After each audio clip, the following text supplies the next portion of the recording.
এখন থেকে আপনার প্রিয় সিরিয়ালগুলো ফ্রিতে দেখুন এক্সক্লুসিভলি শুধুমাত্র সান নেক্সটে। এখনই অ্যাপ ডাউনলোড করুন।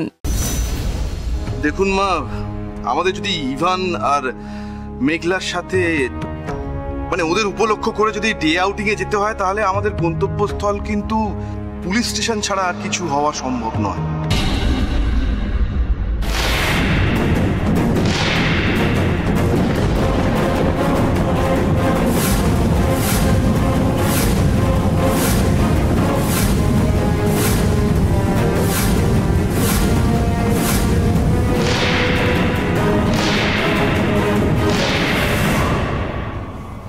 তার মানেটা আমি আপনাকে বুঝিয়ে বলছি। তার আগে কয়েকটা কাগজপত্র আপনাকে মানে সবাইকে দেখানো ভীষণ জরুরি। কিংশু, হ্যালো। Thank you. এই রে,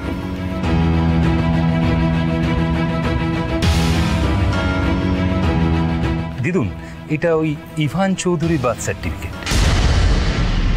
আর দেখুন ওখানে বাবার নাম কি লেখা আছে, গৌতম চৌধুরী।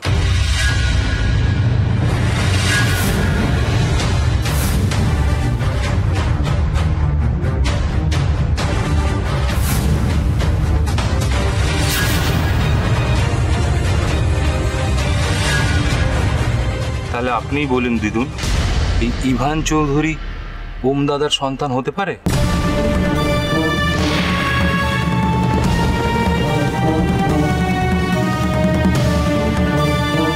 পারে পিশান, পারে। আমরা সবাই জানি যে ওই সুজাতা দেবী এই ইভান চৌধুরীকে 7 মাস বয়সে দত্তক নিয়েছিলেন, আর সে কথা সুজাতা দেবীর স্বামী গৌতম বাবু জানতেন না। এক্স্যাক্টলি। এই বার্থ সার্টিফিকেট নিশ্চিতভাবে পরে বানানো হয়েছে।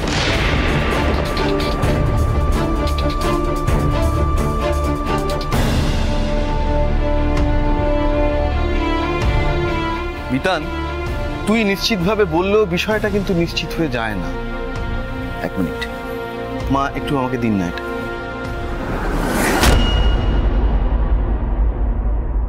এই তো দেখ, এই বার্থ সার্টিফিকেটটা যখন তৈরি হয় তখন ইভানের বয়স 2 মাস। একবার দেখতে পারি? নিশ্চয়।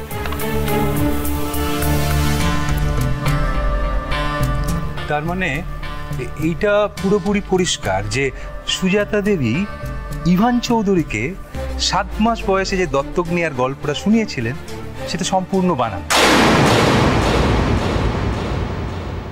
তা রবি, তুই তো একজন উকিল মানুষ, এই বার্থ সার্টিফিকেটটা দেখে তোমার কি মনে হচ্ছে? না না, মানে সুজাতা দেবীর ভার্সন অনুযায়ী 7 মাস বয়স পর্যন্ত ইভানের বাবা জানতেনই না যে ইভানের জন্ম হয়েছে।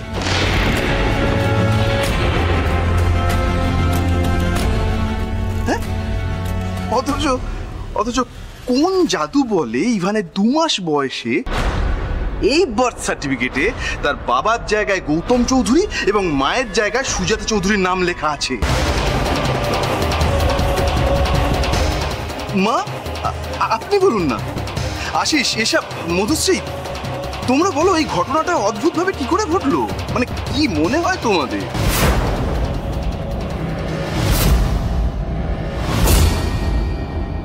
অর্ণব, হঠাৎ তোমাকে এই ব্যাপারে খোঁজ খবর নেবার জন্য কে দায়িত্ব নিতে বলেছিল? কেউ দেয়নি মা, কেউ এই দায়িত্ব আমাকে দেয়নি। কিন্তু আমার বিবেক আমাকে বলছিল যে এই সান্যাল বাড়িতে আর কোনো অনর্থ যাতে না হয় সেটা দেখার দায়িত্ব আমার।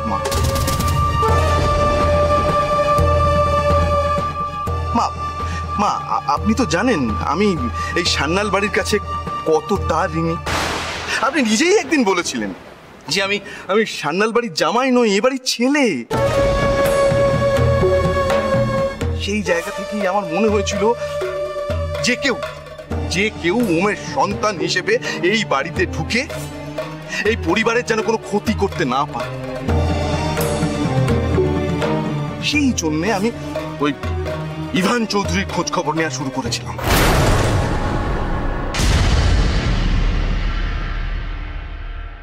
পিসেমশাই, আমার একটা বক্তব্য আছে।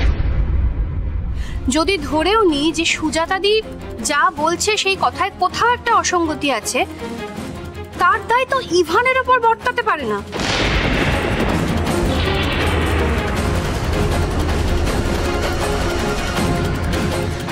আর আমি একটা জিনিস কিছুতেই বুঝতে পারছি না, যে দেখো ইভান তো এ বাড়িতে নিজে থেকে আসেনি, তাই না? আমরা সুজাতাদির কাছ থেকে ওকে চেয়ে নিয়ে এসেছি রীতিমতো। সেই প্রসঙ্গে আমরা পরে আসবো দিদি ভাই। তার আগে আমাদের ভাবতে হবে যে সুজাতা দেবী এইরকম মিথ্যে কথা বললেন কেন। আচ্ছা কিংসু, তোমার কাছে এর কারণ কি বলে মনে হয়? এই কারণটা জানতে হলে আমাদের ফিরে যেতে হবে এই বছর পয়লা বৈশাখের দিন, যেদিন দিদুন ওই নবজীবন সংঘের বস্ত্র বিতরণ অনুষ্ঠানে গিয়েছিলেন সেদিন। না না কিংসুকদা, কিন্তু হঠাৎ করে আজকে কেন পয়লা বৈশাখের কথা উঠছে? সেদিন পয়লা বৈশাখে কি হয়েছিল সেটা তো আমাদের এখানে সবার জানা। না, আমাদের সবার জানা নয় বিতান। আমরা ততটুকুই জানি যতটুকু আমাদের সামনে ঘটেছিল। একদমই তাই। আমরা শুধু জানি যে সেদিন অনুষ্ঠানের সময় কয়েকটা অল্প বয়সী ছেলে দিদুনকে কিডন্যাপ করতে আসে। তারপরে ইভান চৌধুরী এসে মারামারি করে দিদুনকে কিডন্যাপ হওয়া থেকে বাঁচায়। আচ্ছা কিংসুক, তুমি আমার একটা কথা বলো তো, এর বাইরেও আর কিছু আছে নাকি? আছে রবিদা। ঘটনাটা তোমাদের কানে গেছে কিনা আমি জানি না। সেদিন তারপর পুলিশ যখন সেটা নিয়ে তদন্ত শুরু করে, তখন পুলিশ জানতে পারে যে সেদিন কিডন্যাপাররা যে গাড়িটা ভাড়া করে এনেছিল সেটা একটা ট্রাভেল এজেন্সি থেকে ভাড়া করা।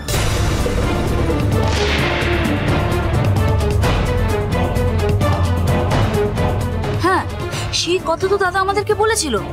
পুলিশ তদন্ত করে দাদাকে রিপোর্টটা দিয়েছিল, কিন্তু কে বা কারা গাড়িটা ভাড়া করেছিল সে ব্যাপারে পুলিশ কোনো সূত্র পায়। সেই জন্যই তদন্তটা বন্ধ হয়ে যায়। তুমি একদমই ঠিক বলেছো মহুয়া। রিসেন্টলি ওই ট্রাভেল এজেন্সির মালিককে একজনের ছবি দেখানো হয়, তিনি ওই ছবিটা দেখে চিনতে পারেন।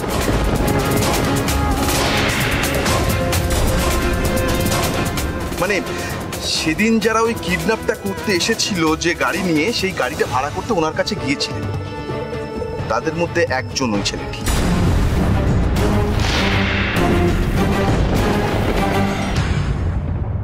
সেই ছেলেটা কে পিসি দাদু? তার কোনো পরিচয় পাওয়া গেছে? পাওয়া গেছে তো, পাওয়া গেছে। সে আর কেউ নয়, তুমি যাকে তোমার প্রিয় দাদা ভাইয়ের জায়গা দিয়েছো, সেই ইভান চৌধুরী।